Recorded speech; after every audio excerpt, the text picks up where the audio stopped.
هم پیداش کردی. باش. کجا آقاه؟ کار دارم. ما امشب شام میخوایم مزاحمتون بشیم. لطف کنید سر شب منزل تشریف داشته باشیم. آره، من مامان بابای پریسا جون رو دعوت کردم امشب هممون دوره هم باشیم. بالاخره باید قرار مدارمون بذاریم تمومش کنیم دیگه. بعدم باید به من بگی این پول از کجا گیر آوردی. رامین امشب زود بیا خونه ها. باش.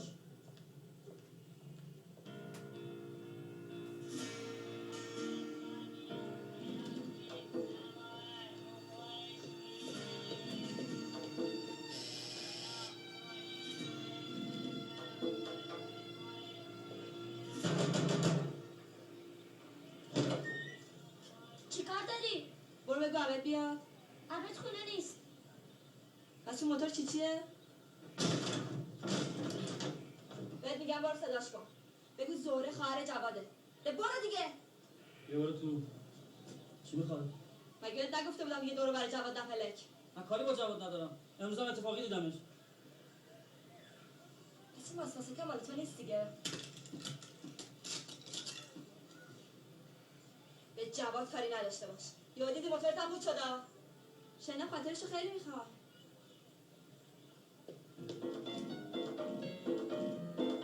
اگه نظر منو بخواد خانم دکتر، جشن هرچی کوچیک و مختصرتر باشه بهتره. پول خرج میکنیم، یه دم میان میخورن بعد فوشمون میدن. این چه کاریه؟ پول بردارن برن مسافرت. پول یه دستگاه بخرن برای آزمایشگاه. بالاخره مال خودشونه.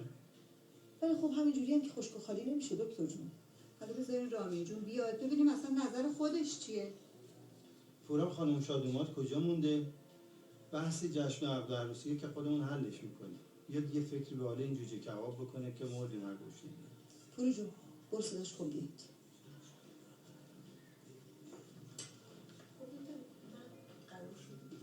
برو بابا، پول که نداری، معرفت که نداری، پس من دارم با چیه تو خوش کنم؟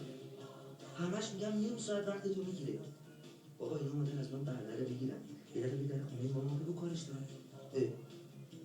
رامی بیا پایین، ما منتظرم. خیلی خوب الان میام. بابا کم کم داره صدا مادر در میاد. میام دیگه. با چی نمیدونم چی بگو بابا مرده. یه بهانه جور کن که من بیام دیگه. چی شد؟ هیچ، داره با تلفن حرف میزنه. الان چه وقت تلفن کردنه؟ بابا بیاد. بطی جون این بچه به چه زبانی بگه که از این پریسا خانم خوشش نمیاد؟ بعد ازش دفاع نکن. بچه غلط میکنه. اون چی میدونه چه خوبه چه غلط. بیا برو این پناه بگیم 4 تا چای بریزی به مادر.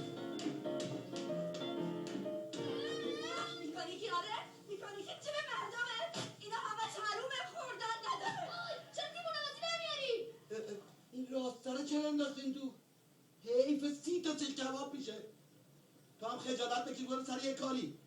اینقدر این خواهرتو نچسون.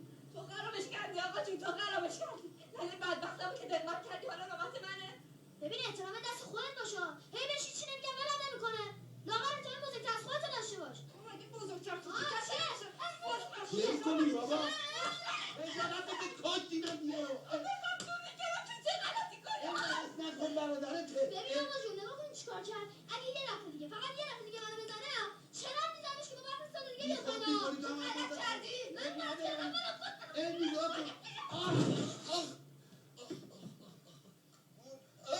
آقا جون چی شدی؟ آقا جون پاشو نمیتونم بابا. فکر کنم شکسته. آقا جون تو رو عربا خاک مامان پاشو. ای با هم جنگ کنی. آقا جون پاشو قول میدیم دیگه دعوا نکنیم. نمیتونم. ببین چه غلطی کردی؟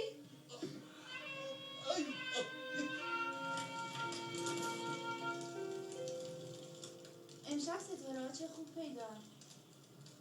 اگه چراغ هم خاموش کنی شاعرانه تر میشه. خب شام گفت داریم نگاریم شبشه.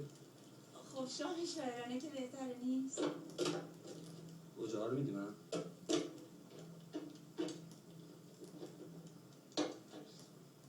رامی همه میخواستن نظر تو رو بدونن. در چه موردی؟ در مورد جشن دیگه. کدوم جشن؟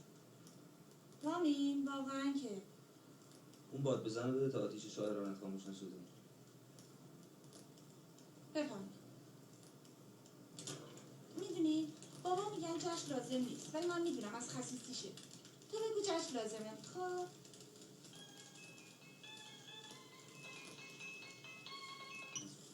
ولی یه امشب به هیچ کس جواب نده. خب باشه.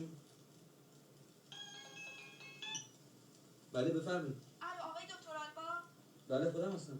ببخشید من همونیم که کیفتون رو پیدا کرده بودم.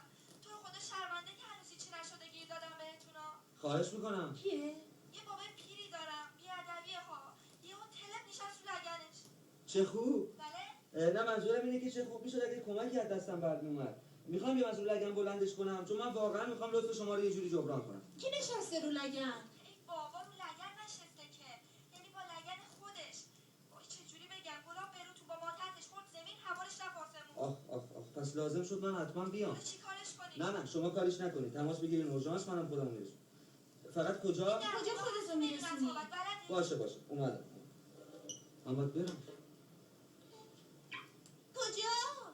رامی یه دقیقه صبر کن. چرا به من نمیگی کجا باید بری؟ شنیدی که مریض دارم. چه مریضی؟ مریض. خب من به بابا اینا چی بگم؟ عذرخواهی کن ازش. پس اون چی میشه؟ یه شب دیگه. شما منتظر من نشید. شامتون رو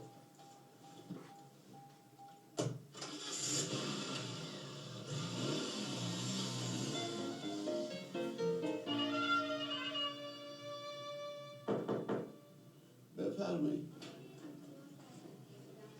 خب پدر جان دکترتون میگه که یه امشب باید اینجا مهمون باشه. بابت ظهر خانمم نگران نباشید من تا در خونه میرسونمش. چیز خاصی احتیاج نداره. ببخشید دکتر. شام چی؟ شام میدن؟ شامم میدم خدمتتون. جوجه کباب دوست دارین؟ دستتون درد نکنه اصلا جوجه کباب بدنم کم شد. فقط قربون مرامت آبدار باشه بهتر. آقا جون تو رو خدا چیز دیگه هم میخواد تعارف نکنه بگو. از این کمپوتا هستش آدیناس نمیدونم فقط واسه هضم غذا خوبه. یه 2-3 تا واسه بگی. چشم کمپوت آناناس هم میگم بدن خدمتتون. عملی نیست؟ نه بابا ممنون. قربانش.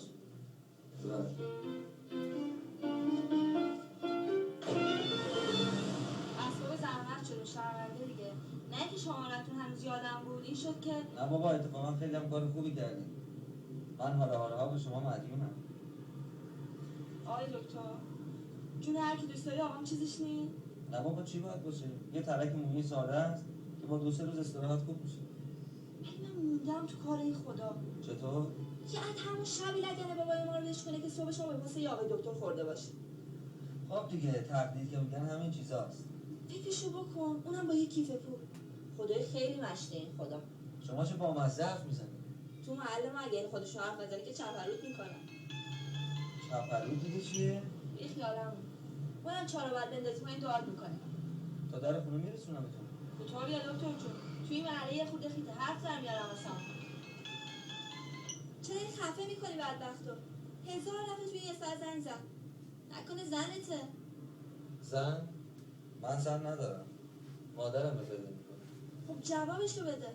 آخه میدونم چی کار داره. یه سری مهمون داریم. اون سیاه واسه مهمونی کشون لبت بیرون؟ نه بابا خیلی هم کار خوبی کردیم. نجات هم دادیم. از چی؟ حالا جون داداش بگو دیگه.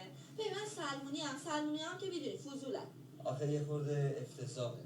چیه بدون اجازه مادرت زدی بیرون؟ میخواد به زور برام زن بگیره. تا حالا شنیده بودم دخترها رو زورکی شوهر میدن. حالا که کار ما برعکس شده.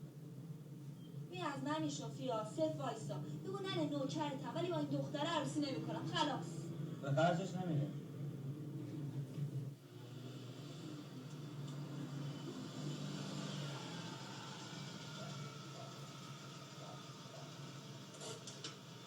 من جای تو بودم یه چاخار میکردم که خلاص شم. چه شافانی؟ چه میدونم مثلا میگفتم یکی دیگر رو دوست دارم که دنده تمرم بکنه. نه نمیشه. همین جوری گفتم. چرا نمیشه؟ قاطی میکنه نمیدونم چشه. دست درد نکن.